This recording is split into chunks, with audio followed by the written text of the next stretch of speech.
अक्षिता बच्चे क्वेश्चंस करके देख लिए सारे? यस सर, बट डाउट है थोड़े से। ठीक है जी। बच्चे अब बात नहीं करेंगे, नेक्स्ट टॉपिक कर रहे हैं। अभी तक हम 2 रेशोज कर चुके हैं।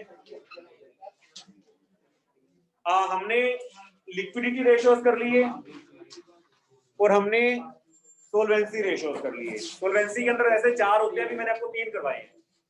ठीक है जी। लिक्विडिटी रेशो से हमें बिजनेस की शॉर्ट टर्म फाइनेंशियल पोजीशन के बारे में पता चलता था कि जो आपने शॉर्ट टर्म में लायबिलिटीज की पेमेंट करनी है, हम उन लायबिलिटीज की पेमेंट करने की पोजीशन में हैं या नहीं है।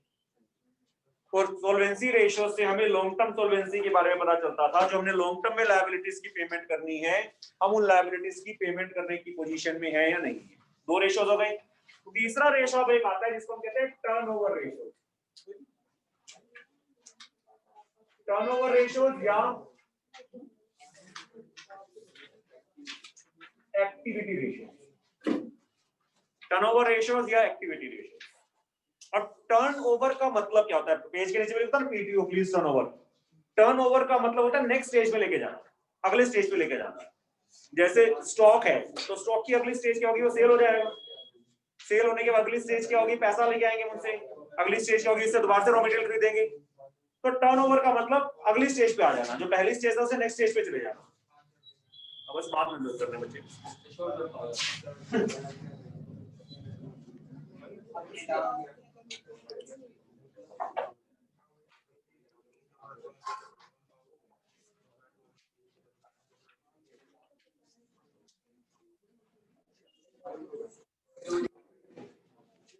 उन्हीं का बच्चे का वीडियो करेंगे।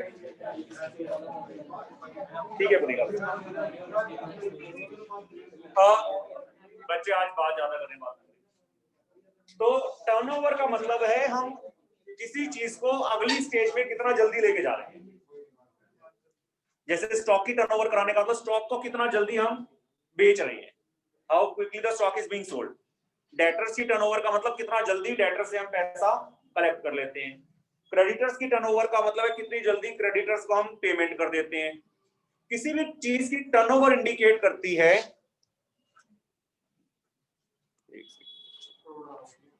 ना फ्रॉड तो आजकल कम हो गए हैं, थोड़ा सा आते तो हैं बीच बीच में, लेकिन ना आजकल अनप्लान्ड तरीके से आते हैं। मतलब जो ऑफलाइन भी शुरू होगी ना, तो उसको उनको पता ही नहीं चलता कि ऑफलाइन बच्चा बैठा नहीं बैठा।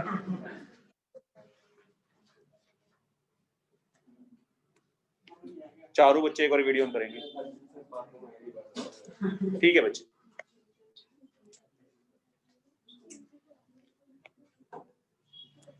ठीक है जी। तो टर्नओवर का मतलब है कितनी जल्दी हम किसी चीज को नेक्स्ट स्टेज में लेके जाते हैं। जितना जल्दी लेके जाओगे उतना ही अच्छा है। किसी भी चीज, जैसे चैप्टर मैंने खत्म कराना है, मैंने 10 दिन में खत्म कराना, तो उसकी जगह 5 दिन में खत्म करा दो तो ज्यादा अच्छा है।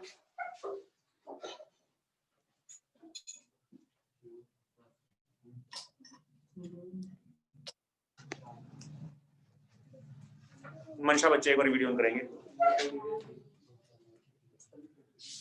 ठीक है मंशा।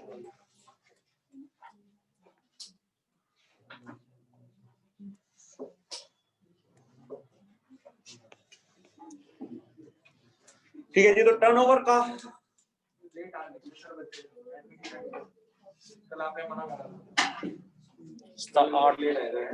8-9 तक तो पाई था ना, तो चक्कर है बस 8-9 तक। अर्शिया बच्चे अगर वीडियो ऑन करेंगे। ठीक है बच्चे। बच्चे मैं ना आपको अनम्यूट नहीं कर रहा हूँ, किसी को डाउट हो तो अपना हैंड रेज कर देना जो ऑनलाइन नहीं है, तब मैं अनम्यूट करूंगा।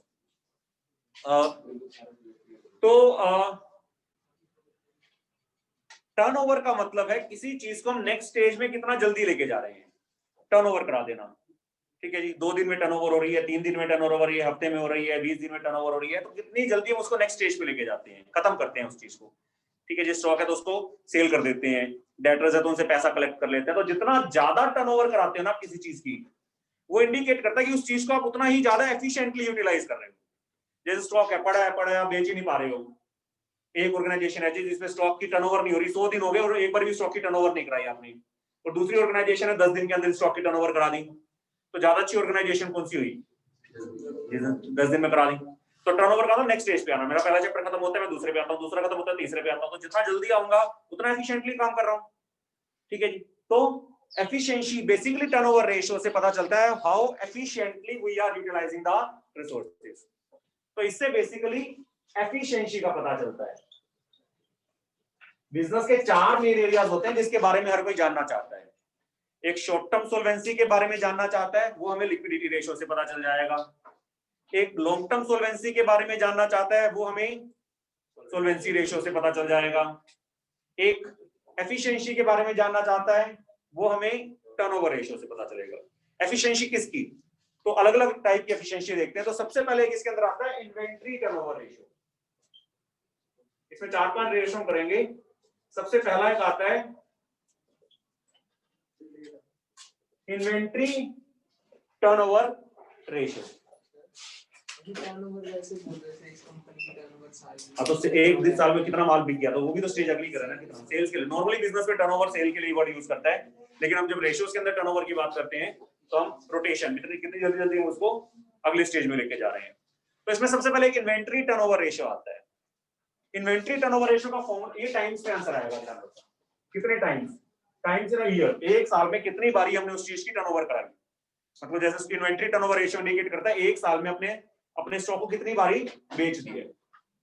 ठीक है, इसका एक फॉर्मूला होता है cost of revenue from operations. Revenue from operations basically हम नेट सेल्स के लिए वर्ड यूज करते थे। आपको याद हो स्टेटमेंट ऑफ पीएनएल जब मैंने करवाया तो मैंने सबसे पहले रेवेन्यू फ्रॉम ऑपरेशंस कराया, जो मेन एक्टिविटीज होते हैं। Revenue from sale of products net लेते थे, उसमें से रिटर्न्स माइनस करके। Revenue from sale of services net लिया करते थे। Other operating revenues like sale of scrap, commission received etcetera. तो ये हमारा रेवेन्यू हुआ करता था। रेवेन्यू बेसिकली सेल्स ही होती है, गुड्स को बेचने की तो रेवेन्यू कहेंगे, वही तो मेन इनकम होती है। ठीक है जी। तो cost of revenue from operations divided by average inventory. Average stock हम साल में कितना मेंटेन करते हैं उससे डिवाइड करना, टाइम्स में आंसर आएगा आपका 3 टाइम्स, 4 टाइम्स, 5 टाइम्स। ठीक है जी। अब क्वेश्चन में एवरेज इन्वेंट्री कैसे निकालते हैं? आपको साल के शुरू की इन्वेंट्री बता रखी होगी, ओपनिंग इन्वेंट्री, साल के एंड की इन्वेंट्री बता रखी होगी, क्लोजिंग इन्वेंट्री। आपने एवरेज निकालनी है दो वैल्यूज की, तो दोनों को ऐड करो, 2 से डिवाइड। तो एवरेज इन्वेंट्री में तो प्रॉब्लम आपको आएगी ही नहीं। Average inventory is equal to opening inventory plus closing inventory divided by 2। Opening inventory plus closing inventory divided by 2। Clear है जी? ये तो एवरेज इन्वेंट्री होगी, हर एक क्वेश्चन में यही रहती है। कई क्वेश्चंस के अंदर ना खाली इन्वेंट्री बता देता है, ओपनिंग क्लोजिंग बताता ही नहीं। Average can be calculated when 2 values are given, 2 और मोर वैल्यूज आर गिवन। अगर एक सिंगल वैल्यू गिवन है तो वही एवरेज होती है। सिंगल वैल्यू तो उसको 1 से तो डिवाइड करना है। तो अगर खाली आपको इन्वेंट्री बता दे, ओपनिंग और क्लोजिंग इन्वेंट्री अलग अलग से ना बताए, तो फॉर्मूले में से एवरेज वर्ड हट जाएगा। Average can be calculated only when opening and closing inventories are given. Clear है चीज? एक आध क्वेश्चन एक्सेप्शनल क्वेश्चन आएगा जिसमें खाली इन्वेंट्री बता देगा, ओपनिंग क्लोजिंग नहीं बताएगा, तो फिर फॉर्मूले में खाली इन्वेंट्री पुट कर देना, फिर एवरेज आ जाएगा। मेन है cost of revenue from operation. ये सबसे इंपॉर्टेंट चीज है क्योंकि इसका इंपैक्ट यहां पर भी आएगा और ये प्रॉफिटेबिलिटी रेशियोज में भी यूज होगा। एक होता है revenue from operations. Revenue from operations, revenue from operations क्या होता है? वो नेट ही होता है, हमेशा ध्यान रखना। जब भी मैं रेवेन्यू फ्रॉम ऑपरेशंस कहता हूं, आप स्टेटमेंट ऑफ पीएनएल में भी याद करो, तो हमेशा नेट फिगर ही तो लेते थे। कैलकुलेशंस का काम नीचे नोट्स में होता था। अगर बाय चांस किसी एक आध क्वेश्चन में लिख रखा है ग्रोथ रेवेन्यू फ्रॉम ऑपरेशंस और फिर रिटर्न्स भी बता रखे रेवेन्यू फ्रॉम ऑपरेशन रिटर्न्स, तो उसको क्या करके देख लेना, माइनस। जैसे सेल्स और सेल्स रिटर्न बता रखे तो माइनस करते हो तो नेट सेल्स आ जाती थी। ठीक है, एक आध किसी वैसे क्वेश्चन बताएगा, अदरवाइज रेवेन्यू फ्रॉम ऑपरेशंस बताता है वो हमेशा नेट ही होता है। ग्रोथ बताता ही नहीं क्योंकि स्टेटमेंट ऑफ पीएनएल के अंदर जनरली नेट ही होता है। Revenue from operation 11th class में याद करो, जो सेल्स होती है, एक होता है cost of goods sold. 11th class में कभी करा था formula cost of goods sold का? Opening stock plus net purchase plus direct expense minus closing stock. Trading and PNL account जब आपने बनाना सीखा था, उसमें शॉर्ट क्वेश्चंस आया करते थे जिसमें कॉस्ट ऑफ गुड्स सोल्ड के फॉर्मूले आया करते थे। ठीक है जी। तो कॉस्ट ऑफ गुड्स सोल्ड या cost of revenue from operations एक ही बात है। ठीक है जी। कॉस्ट के अंदर ग्रोस प्रॉफिट नहीं होता। कॉस्ट का हमें कितने की कॉस्ट आई उसकी, डायरेक्ट एक्सपेंसेस को जोड़ के हम कॉस्ट निकाल लेते हैं, जबकि रेवेन्यू के अंदर ग्रोस प्रॉफिट इंक्लूडेड होता है। बस ये डिफरेंस है। तो अगर मान लो क्वेश्चन के अंदर मुझे रेवेन्यू गिवन है तो रेवेन्यू में तो ग्रोस प्रॉफिट इंक्लूड होगा, उसको हटा देता हूं उसमें से, तो क्या निकल के आ जाएगी, कॉस्ट। तो अगर मुझे कॉस्ट ऑफ रेवेन्यू निकालनी है तो उसके 4 फॉर्मूलेज याद रखना, चारों फॉर्मूलेज लर्न करने हैं। डिपेंड करता है क्वेश्चन में क्या इंफॉर्मेशन दे रखी है, जो क्वेश्चन में इंफॉर्मेशन दे रखी होगी उसके बेसिस पर हम फॉर्मूला अप्लाई कर देंगे। तो cost of revenue from operations का एक तो फॉर्मूला बनता है रेवेन्यू फ्रॉम ऑपरेशंस। मैंने बताया रेवेन्यू के अंदर ग्रोस प्रॉफिट इंक्लूड होता है, कॉस्ट में नहीं होता। तो रेवेन्यू फ्रॉम ऑपरेशंस में से ग्रोस प्रॉफिट को क्या करो, माइनस करो। एक बड़ा इंपॉर्टेंट फॉर्मूला है, बहुत इंपॉर्टेंट फॉर्मूला है, मैक्सिमम क्वेश्चंस में ये फॉर्मूला यूज होगा अभी। ठीक है जी। ग्रोस प्रॉफिट की जगह ग्रोस लॉस होता तो इसका मतलब फिर तो सेल्स कम होती और कॉस्ट ज्यादा होती ना, फिर उसमें हम क्या कर देते, ऐड कर देते। तो एक फॉर्मूला और क्या बन गया, रेवेन्यू फ्रॉम ऑपरेशंस। रेवेन्यू का मतलब होता है टोटल रेवेन्यू, रेवेन्यू मतलब सेल्स। कई बार क्वेश्चन में कैश रेवेन्यू फ्रॉम ऑपरेशन अलग से बता देता है, क्रेडिट रेवेन्यू फ्रॉम ऑपरेशंस अलग से बता देता है, तो आप उसको क्या कर दो, ऐड कर दो, क्योंकि कैश रेवेन्यू, कैश सेल्स और क्रेडिट सेल्स को ऐड करेंगे तो टोटल सेल्स आती है ना। तो रेवेन्यू फ्रॉम ऑपरेशंस ये मींस टोटल, चाहे वो कैश में हो चाहे वो क्रेडिट में हो। क्लियर है। एक फॉर्मूला और बनता है revenue from operations plus gross profit plus gross loss. अगर ग्रोस प्रॉफिट की जगह ग्रोस लॉस है तो ग्रोस लॉस प्लस हो जाएगा। क्लियर है, कोई डाउट आया समझ ये चीज? ठीक है जी। आप ये भी तो कह सकते थे रेवेन्यू जो होता है वो cost of revenue plus gross profit होता था, तो मैं ग्रोस प्रॉफिट इधर ले आया, या रेवेन्यू होता था वो कॉस्ट माइनस ग्रोस लॉस होता था, मैं इसको इधर ले आया। बेसिकली ये दो फॉर्मूलेस बन गए। उसके अलावा 11th क्लास में आप ट्रेडिंग अकाउंट याद करो, ट्रेडिंग की डेबिट साइड याद करो, opening stock, net purchases, direct expenses, credit side में क्लोजिंग स्टॉक। तो एक फॉर्मूला वहां से भी निकल के आता है इसका, बच्चे बात नहीं, ठीक है जी। एक फॉर्मूला वही बनता है ओपनिंग इन्वेंट्री, बच्चे बाद में डिस्कस कर लेना जो कर रहे हो। Opening inventory plus net purchases, net purchases का मतलब purchases minus purchase return, plus direct expenses minus closing inventory. एक फॉर्मूला ये भी बनता है। अरे यार तुम मार्क्स का बढ़िया फायदा उठा रहे हैं, को पता नहीं चलेगा कौन बात कर रहा है। Opening inventory plus net purchases plus direct expenses minus closing inventory. एक फॉर्मूला ये बनता है। डायरेक्ट एक्सपेंसेस 11th क्लास से अगर मैं थोड़ा सा ध्यान करता हूं तो मेन में डायरेक्ट एक्सपेंसेस में क्या आता था, याद करो। डायरेक्ट एक्सपेंसेस में मेन में क्या आता था, वेजेस, कैरिएज, कैरिएज इनवर्ड, अगर आउटवर्ड दे रखा है तो इनडायरेक्ट हो जाता था। Factory expenses, manufacturing expenses. तो ये थोड़े बहुत एक्सपेंसेस है जो डायरेक्ट आपको याद रखनी है, और अगर आपको लगता है पूरे डिटेल में लिस्ट याद करके तो 11th वाले बुक से कर लेना, 12th में यही आएंगे दो चार। वेजेस, वैसा तो वेजेस, कैरियर और फैक्ट्री एक्सपेंस मेन होता है। मैन्युफैक्चरिंग एक्सपेंस कहते हैं वो भी डायरेक्ट होता है, बाकी सारे इनडायरेक्ट होते हैं। क्लियर है।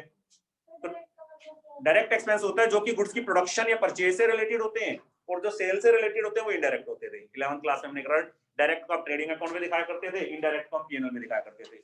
या फैक्ट्री में होने वाले खर्चे डायरेक्ट होते थे और ऑफिस में होने वाले खर्चे इनडायरेक्ट होते थे।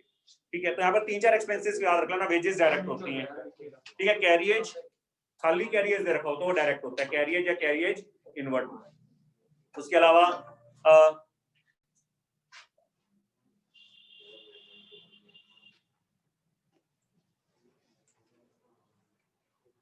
ठीक है जी।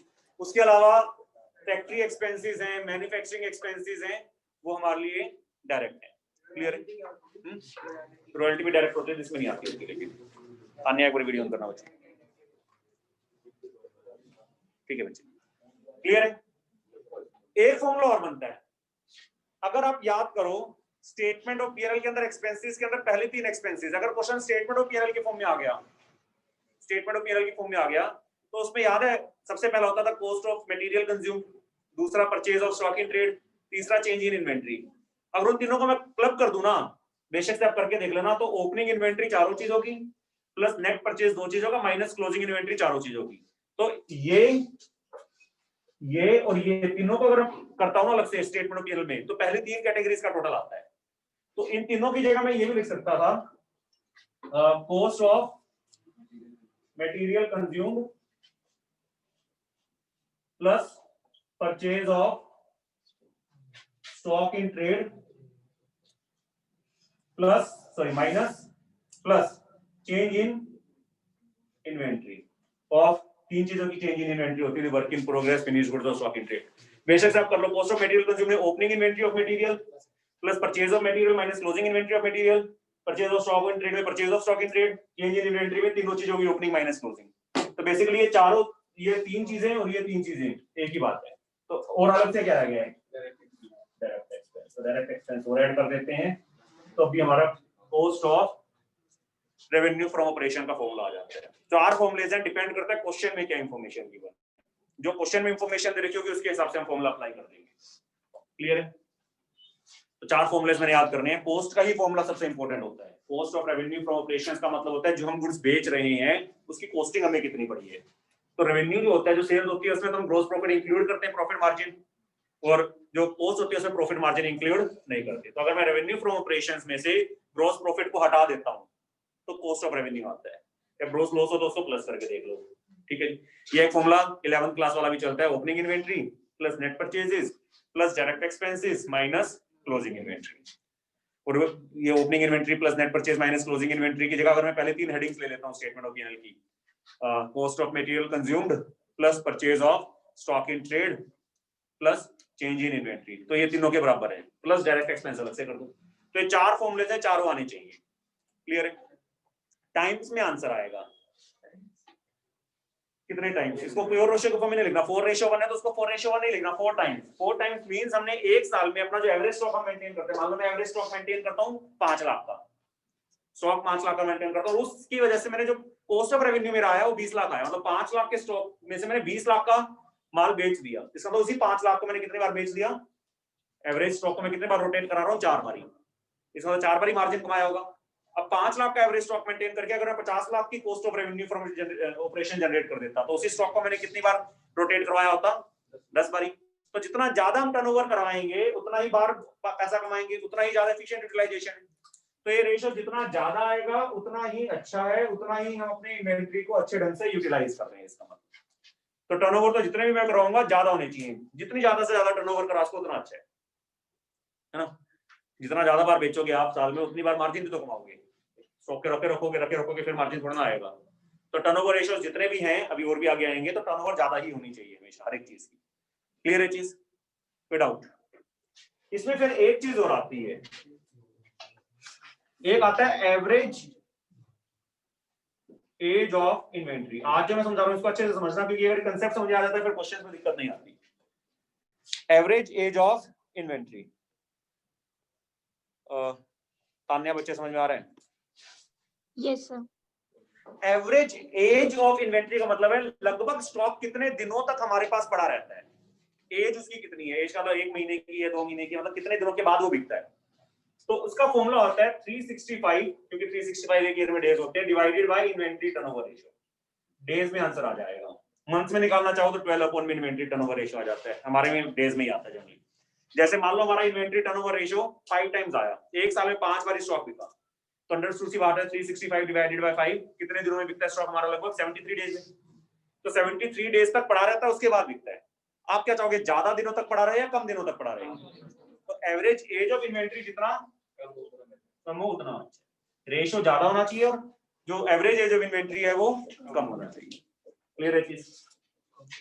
अब 3 टाइप के क्वेश्चंस बनते हैं, वो बताता हूं क्या है। एक तो क्वेश्चन क्या बनता है, कॉस्ट ऑफ रेवेन्यू का ये वाला फॉर्मूला बड़ा इंपॉर्टेंट है, cost of revenue from operation is equal to revenue from operations minus gross profit. अब क्वेश्चन है, मान लो रेवेन्यू फ्रॉम ऑपरेशंस गिवन है, मान लो 1 लाख, ग्रॉस प्रॉफिट दर का मान लो 25% हो गया, 1 लाख उसका 25%, 25,000, 1 लाख माइनस 25,000, 75,000 आ गया। प्रॉब्लम क्या होगी, मान लो क्वेश्चन में गिवन है रेवेन्यू फ्रॉम ऑपरेशन 1 लाख, लेकिन ग्रोस प्रॉफिट दे रखा है 20% of cost of revenue from operation, एक्स लेट करना पड़ेगा। मैंने आपको बताया था जिस चीज के ऊपर परसेंटेज दे रखी है उसकी वैल्यू नहीं दे रखी तो उसको क्या कर लो, x. Let cost of revenue from operation is equal to x, gross profit इसका 20%, x into 20/100 x by 5, तो x is equal to 1 lakh minus x by 5 equation बन गई, वहां से x की वैल्यू निकलाएगी। तो ये बड़ा इंपॉर्टेंट क्वेश्चन बनता है कि आप देखो ग्रोस प्रॉफिट या ग्रोस लॉस अगर परसेंटेज की फॉर्म में दे रखी है तो वो परसेंटेज किसके ऊपर है, जिस चीज के ऊपर परसेंटेज है, कॉस्ट के ऊपर परसेंटेज और कॉस्ट ही गिवन है फिर कोई दिक्कत नहीं है, रेवेन्यू के ऊपर परसेंटेज और रेवेन्यू गिवन है तब कोई दिक्कत नहीं है।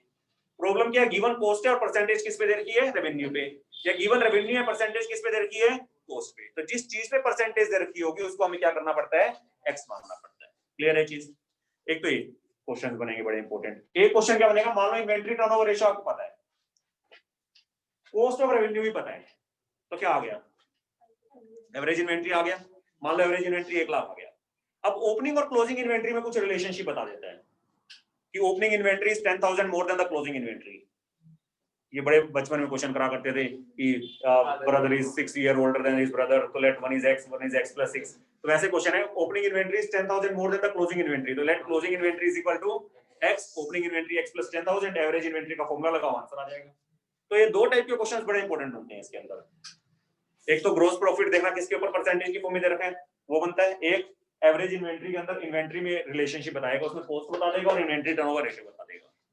ठीक है जी, बाकी फॉर्मूले तो आपको आने ही चाहिए। सीधा सीधा क्वेश्चन भी आ सकता है, सीधा क्वेश्चन आएगा तो सीधा फॉर्मूला अप्लाई हो जाएगा, किसी को डाउट। चार फॉर्मूलेज हैं, depending upon the information given in the question हम फॉर्मूला अप्लाई कर देंगे। क्लियर है, कोई डाउट? रेशियो जितना ज्यादा आएगा उतना अच्छा है, जितना ज्यादा बार टर्नओवर करा दोगे उतना अच्छा। क्लियर है, लिख लो, लिखना बेशक से, नोट्स में है ही, मैंने नोट्स में सारे फॉर्मूले बड़े डिटेल में जब बोर्ड पे लगाता हूं सारे दे रखे हैं। ठीक है जी, किसी को डाउट? मैं क्वेश्चंस कराता हूं, उसके बाद मैं फॉर्मूला लिखा रहने दे रहा हूं, क्वेश्चंस करा रहा हूं जिससे कि क्लियर हो जाए।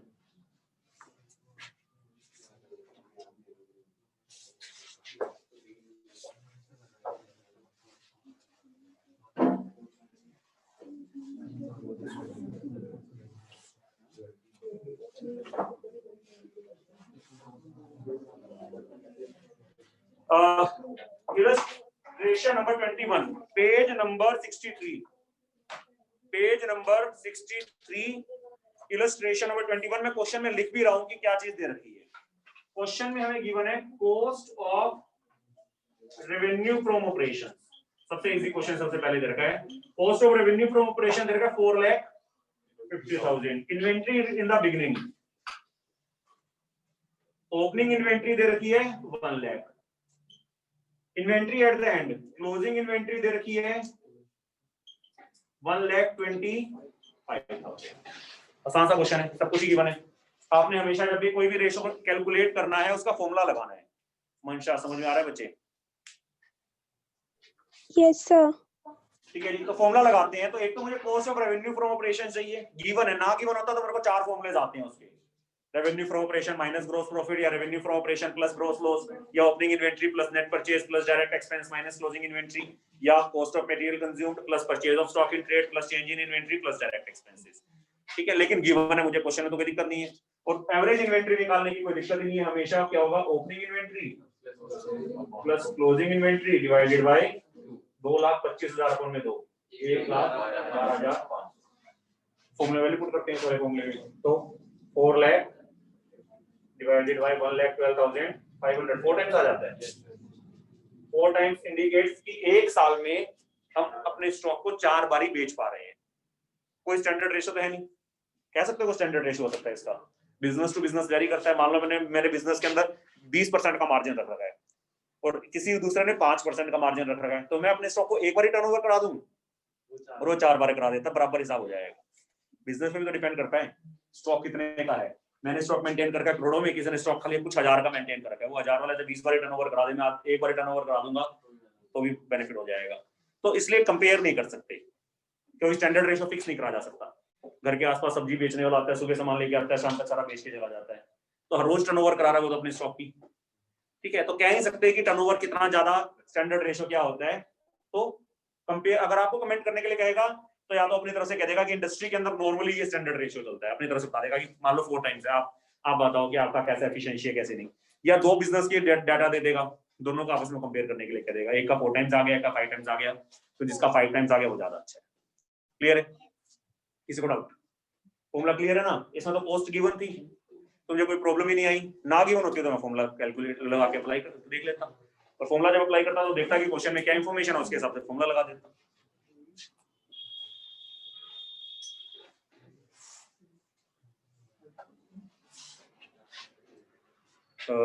नेक्स्ट इलस्ट्रेशन देख रहे हैं। क्वेश्चन में कहता है, अगर इंफॉर्मेशन लिख लिया करो क्वेश्चन में जो दे रखी होती है, ओपनिंग इन्वेंट्री गिवन है, अगर क्वेश्चन में इंफॉर्मेशन लिख देता हूं, ओपनिंग इन्वेंट्री गिवन है that is rupees 20,000, closing inventory given है that is rupees, purchase given है 80,000, वेजेस गिवन है 9,000, कैरियज आउटवर्ड गिवन है, मैंने कहा था इनवर्ड डायरेक्ट होता है, आउटवर्ड इनडायरेक्ट होता है, रिटर्न्स इनवर्ड का मतलब होता है, रिटर्न्स आउटवर्ड का मतलब होता है परचेज रिटर्न, आउटवर्ड गिवन है, और revenue from operation return, revenue from operations given है, ठीक है जी 80,000, कैरियज इनवर्ड भी गिवन है, कैरियज इनवर्ड डायरेक्ट एक्सपेंस होता है, रेंट गिवन है, रेंट इनडायरेक्ट होता है, ये सब कुछ गिवन है, ठीक है जी। क्वेश्चन के अंदर कहता है आप इन्वेंट्री टर्नओवर रेशियो निकालो। मैं क्वेश्चन समझ में आया? मयंक? हाँ जी सर। ठीक है, तो क्वेश्चन में मैं देखता हूं, देखो रेवेन्यू फ्रॉम ऑपरेशंस गिवन है, कई बच्चे यहाँ पर कंफ्यूज हो जाते हैं, रेवेन्यू फ्रॉम ऑपरेशन गिवन है तो वही फॉर्मूला होगा माइनस ग्रोस प्रॉफिट या प्लस ग्रोस लॉस, क्या कहीं पर भी उसने ग्रोस प्रॉफिट रुपीस की फॉर्म में या परसेंटेज की फॉर्म में उसका जिक्र करा है? तो ये कंफ्यूजन के लिए है इसका, क्योंकि रेवेन्यू फ्रॉम ऑपरेशन से कॉस्ट जब ही निकल सकती है जब ग्रोस प्रॉफिट या ग्रोस लॉस की, ठीक है जी। पहले तो चलो मैं ओपनिंग एवरेज इन्वेंटरी निकाल देता हूं, opening inventory plus closing inventory divided by 2, 21,000 का एवरेज इन्वेंटरी आ गया। अब देखो ओपनिंग स्टॉक भी है, परचेज कैरेज वगैरह दे रखा है, तो इसका मैं कौन सा फॉर्मूला लगेगा cost of revenue from operations का? सबसे थर्ड वाला, ओपनिंग इन्वेंटरी वो है 20,000 plus net purchase, net purchase का होता है परचेजेस माइनस परचेज रिटर्न, तो ये 79,000 हो जाएगा, plus direct expenses, direct expenses में वेजेस आएंगी और कैरियज इनवर्ड आएगा, 9 और 4 13,000, ठीक है जी। कैरियज एक सेकंड,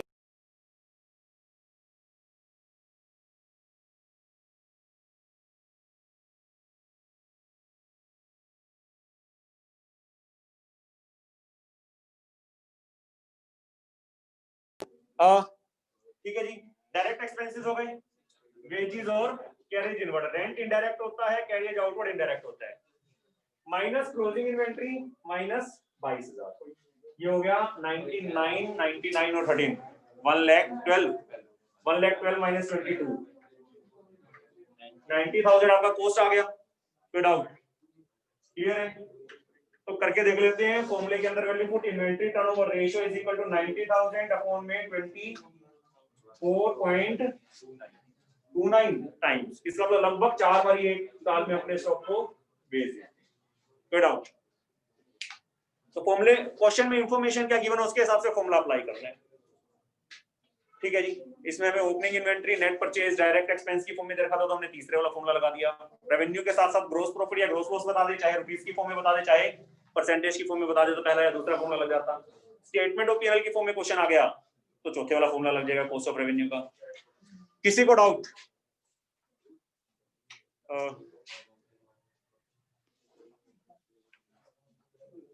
अर्शिया बच्चे आ रहा है समझ में? Yes, sir. ठीक है।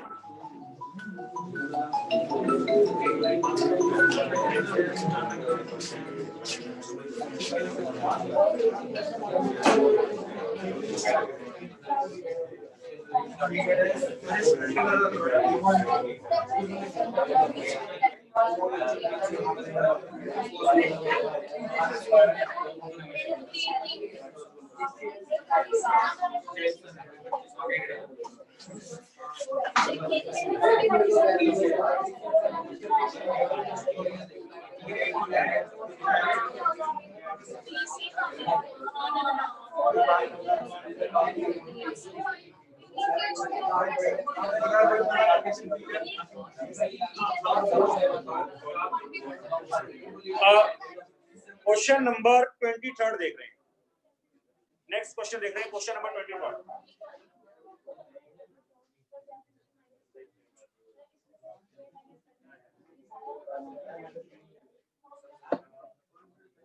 नेक्स्ट देख रहे हैं, स्टेटमेंट ऑफ पीएनएल की फॉर्म में क्वेश्चन दे रखा है। स्टेटमेंट ऑफ पीएनएल की फॉर्म में देखते हैं, रेवेन्यू फ्रॉम ऑपरेशंस गिवन है, एक्सपेंसेस में देखना purchase of stock in trade given है, चेंज इन इन्वेंट्री गिवन है, चेंज इन इन्वेंट्री में देखना ओपनिंग इन्वेंट्री, नीचे नोट्स में जिसका नोट होता है ना उसको डिटेल नीचे नोट में से देखा करो। ओपनिंग इन्वेंट्री दे रखा है नीचे 40, क्लोजिंग इन्वेंट्री दे रखा है 20।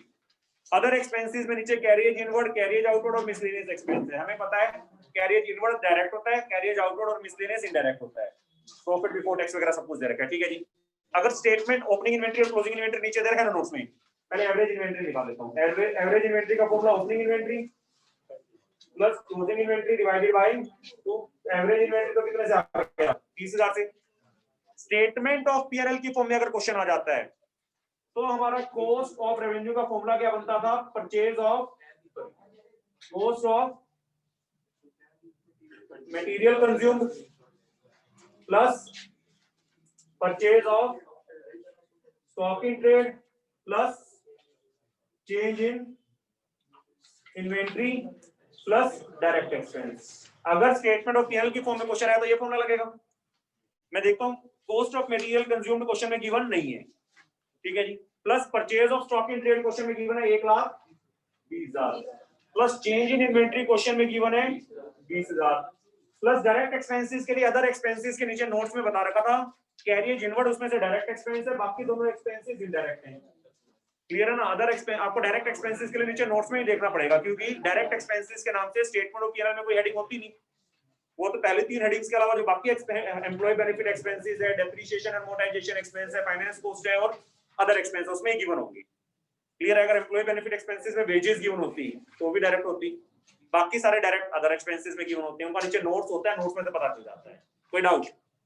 तो इसको मैं करके देखता हूं तो 1,50,000 और इन्वेंटरी टर्नओवर रेशियो अगर मैं कैलकुलेट करता हूं तो 1,50,000 डिवाइडेड बाय 30,000 दैट इज। किसी को डाउट? तो मैंने एग्जांपल कैसे लिया? तो सिंपल सा ले लिया, एक जिसमें कोस्ट का फॉर्मूला तीसरा वाला लगता था, एक जिसमें कोस्ट का फॉर्मूला फोर्थ वाला लगता है, और आगे आप कोस्ट के जिसमें ग्रॉस प्रॉफिट वगैरह की फॉर्म में रखा होगा उसमें भी देख लेते हैं। इलस्ट्रेशन नंबर 24 ओरली समझा रहा हूं।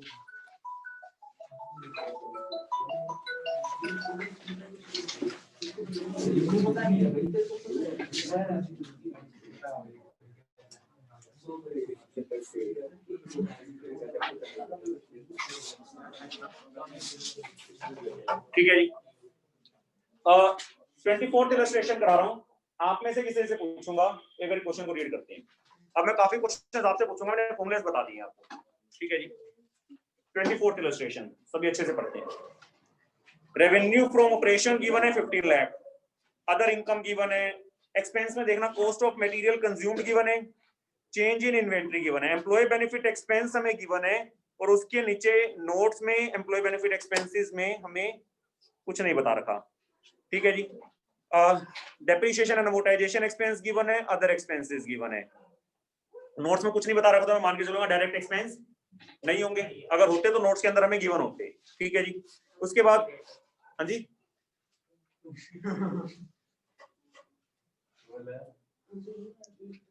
प्रॉफिट बिफोर टैक्स आ गया, ठीक है जी।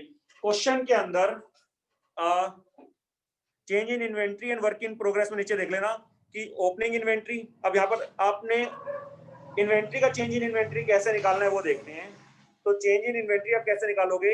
Opening inventory of material given है क्वेश्चन में, ठीक है जी, और ओपनिंग इन्वेंट्री वैसे गिवन है उनका, वर्क इन प्रोग्रेस का भी गिवन है।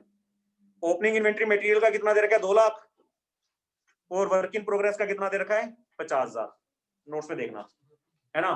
Opening inventory of material, purchase of material less closing inventory of material, फिर opening inventory of work in progress less closing inventory of work in progress. हमें तो inventory total चाहिए होता है, ठीक है जी। तो आपने जब नीचे क्वेश्चन में चेंज इन इन्वेंट्री निकालना है, सॉरी एवरेज इन्वेंट्री निकाला, तो ओपनिंग इन्वेंट्री है हमारा 2,50,000 और क्लोजिंग इन्वेंट्री कुल मिला के है 1,75,000, 1,75,000। क्लियर है? एवरेज इन्वेंट्री आ जाएगी।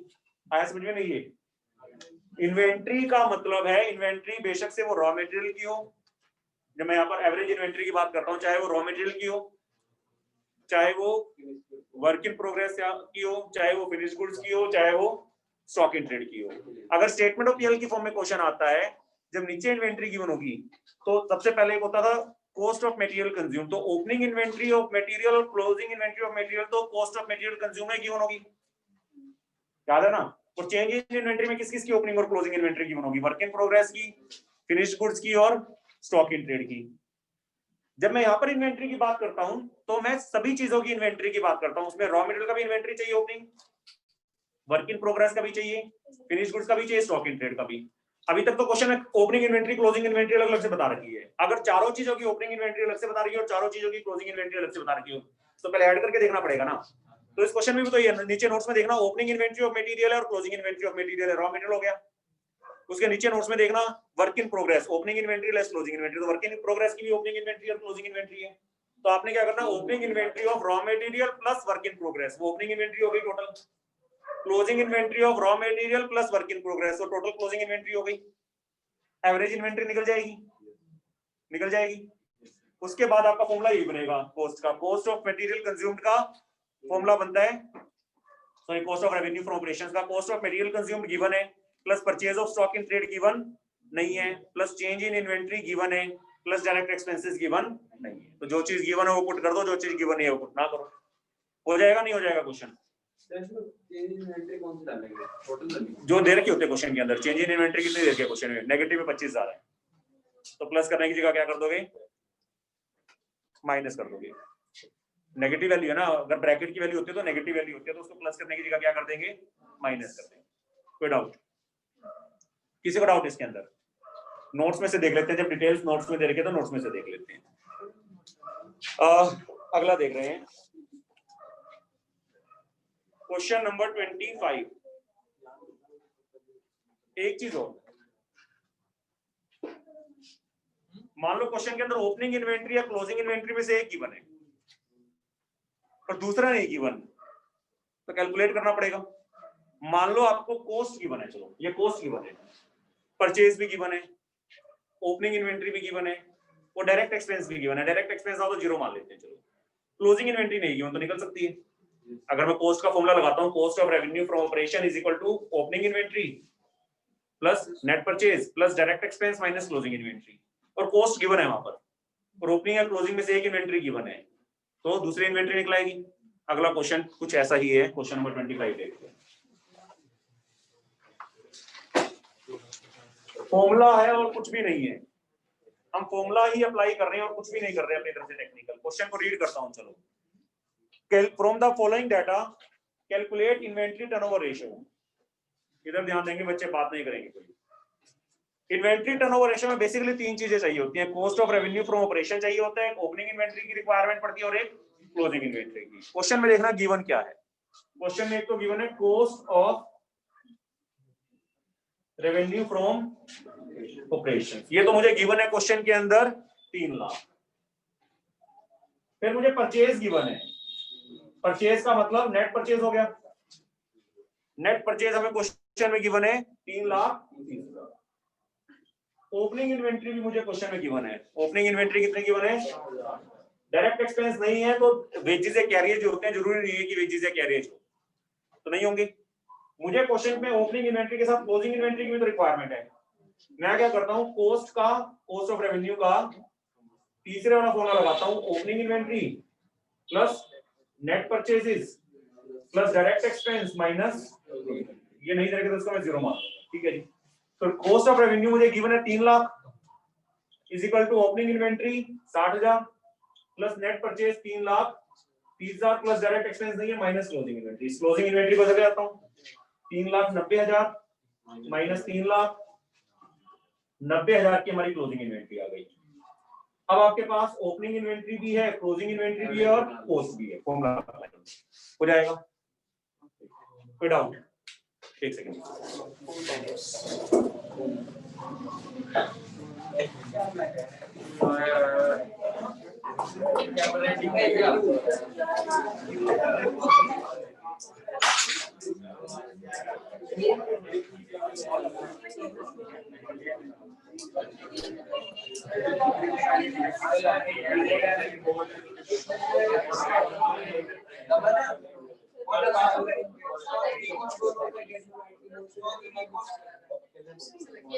जल्दी कर भाई टाइम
क्लियर है बच्चे चीज?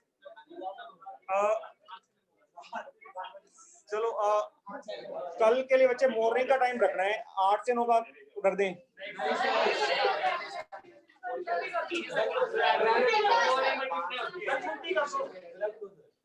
मेरे को ना एक्चुअली 9 बजे के करीब बाहर जाना है, तो 8 से 9 का तो पॉसिबिलिटी है, उसके अलावा नहीं। फिर 2 दिन की छुट्टी रहेगी आपकी, सैटरडे संडे की।